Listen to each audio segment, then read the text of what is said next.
Thank you. Thank you so much. Of course you can. Thank you. Please be seated. Thank you. Thank you. You know. So, distinguished Toastmasters, esteemed guests, ladies and gentlemen, Assalamu alaikum, Namaste, and a very good morning to you all. Good morning. That was loud and clear. Thank you.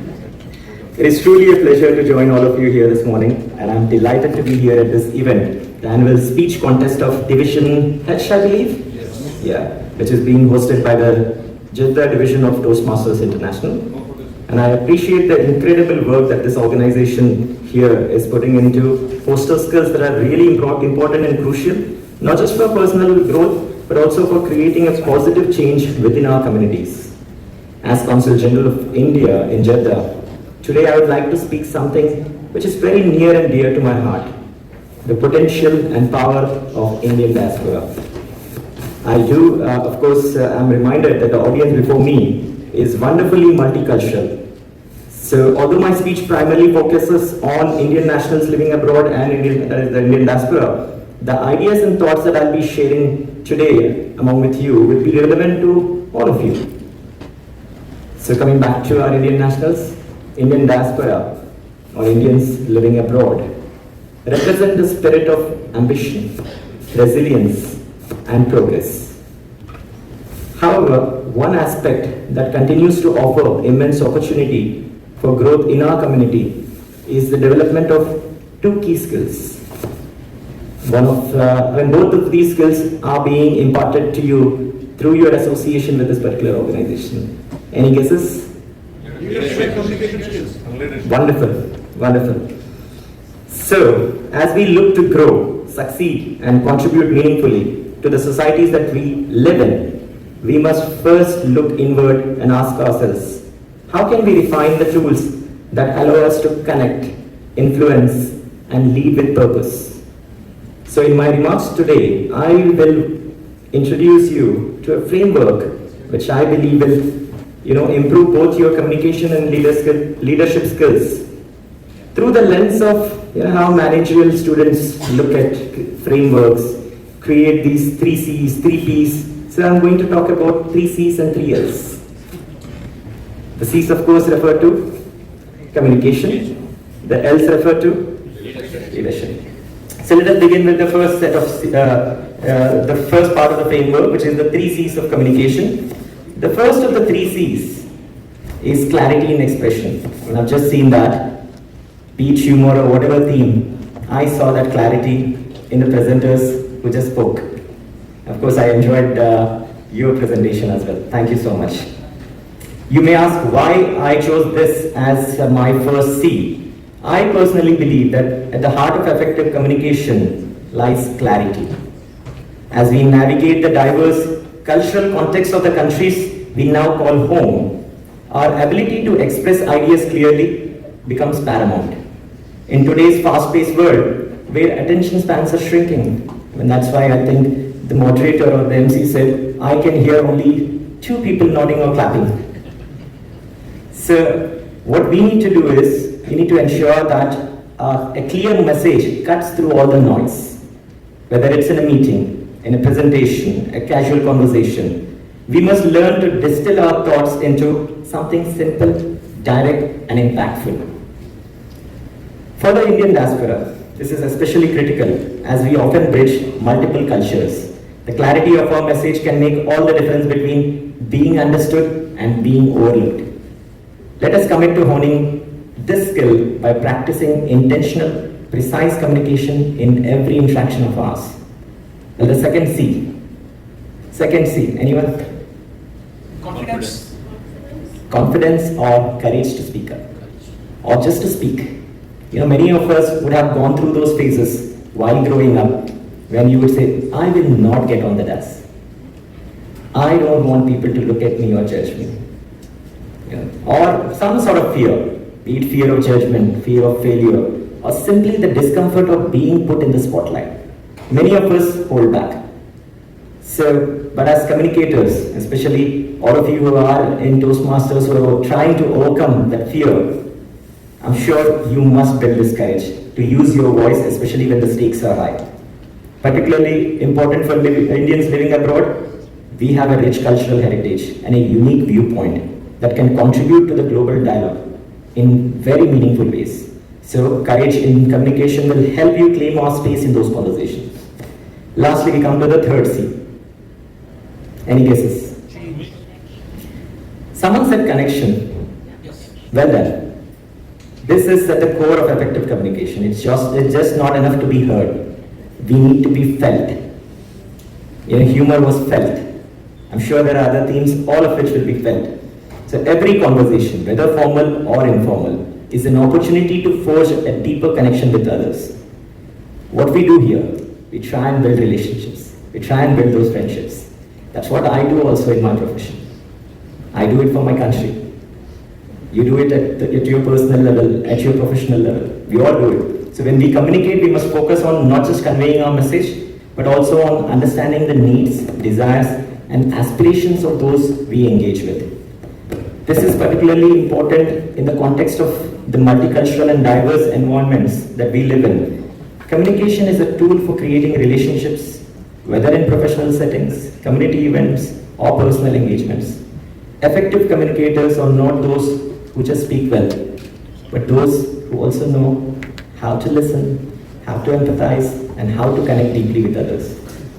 Well, I don't want to give you a whole lecture on the communication skills because there's this organization which is doing a tremendous job at that. But now we come to the other key segment of my remarks today, the 3 L's on leadership. The first L, any guesses?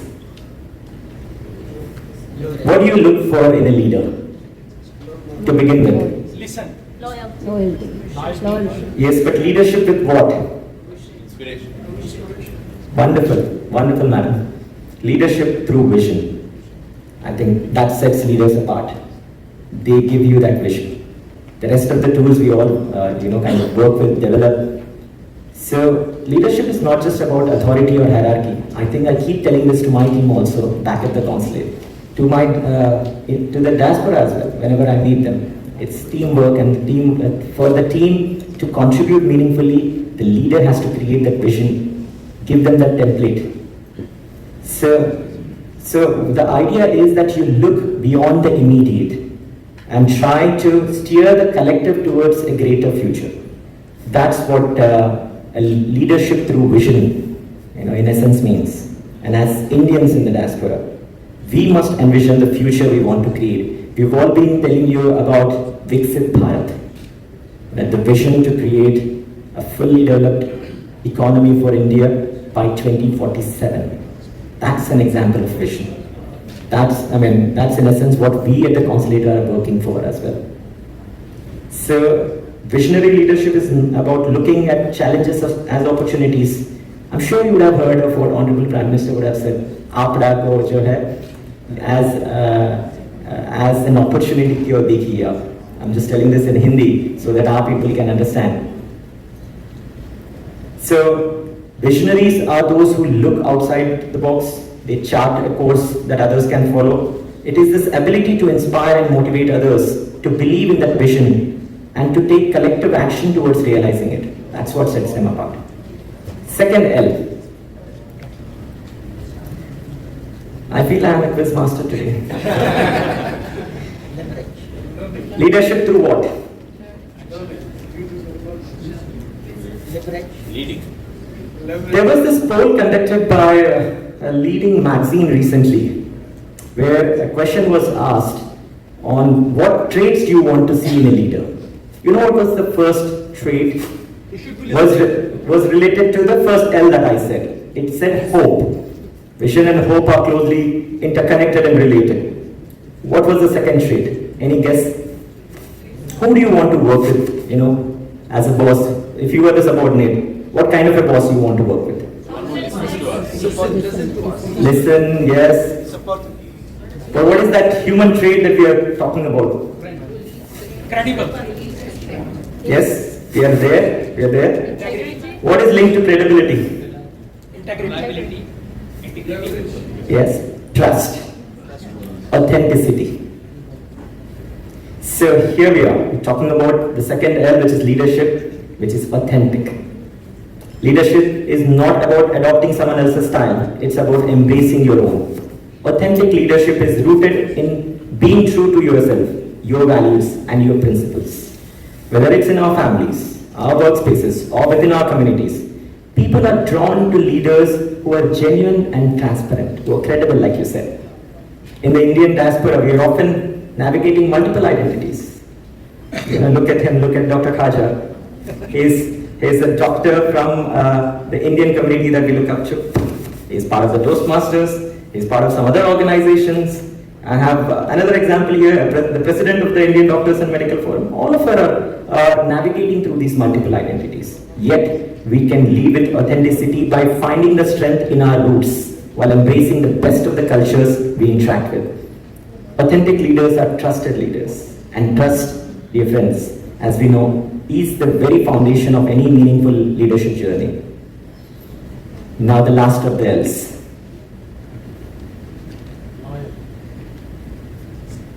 Yes. What else? Someone said a leader should listen to others. It's closely related to that. Empathy. Empathize. Emotional intelligence. Yes. Long back I happened to watch a movie, and in that movie there was a profound thing that was said. Ulysses, you would have heard the story of Troy, right? He was asked, why don't you lead instead of this king of yours? You know what did he say? That movie, probably fictionalized, I'm not sure that those were the exact words. He said, in order to lead, I need to serve first. Leadership through service. That's the third L that I wanted to introduce you to. The most effective leaders are those who place others' needs above their own. Leadership is not about self-glory. It's about being of service to those around you. True leadership fosters collaboration, creates opportunities, and lifts others along the way. In our diverse communities, we have the unique opportunity to lead by serving. This can be as simple as mentoring a young person in the community, sharing knowledge and resources with a colleague of yours, or giving back to causes that resonate with us. When we lead with service, we contribute to the collective progress of everyone around us. So in closing, I want to leave you with this thought. By embracing clarity, courage, and connection in our communication, and vision, authenticity, and service in our leadership, we can redefine what it means to be successful in today's interconnected world. As we continue to grow and contribute, let's remember that our true power lies not just in our individual achievements, but in our ability to communicate with purpose and to lead with compassion. Let us rise to the occasion, not just for ourselves, but for the future of all those around us and of the future that we all want to create together. Thank you, and I look forward to the inspiring conversations and leadership journeys that will emerge from today's discussions. Jai Hind. And thank you to all the friends of India here. Thank you.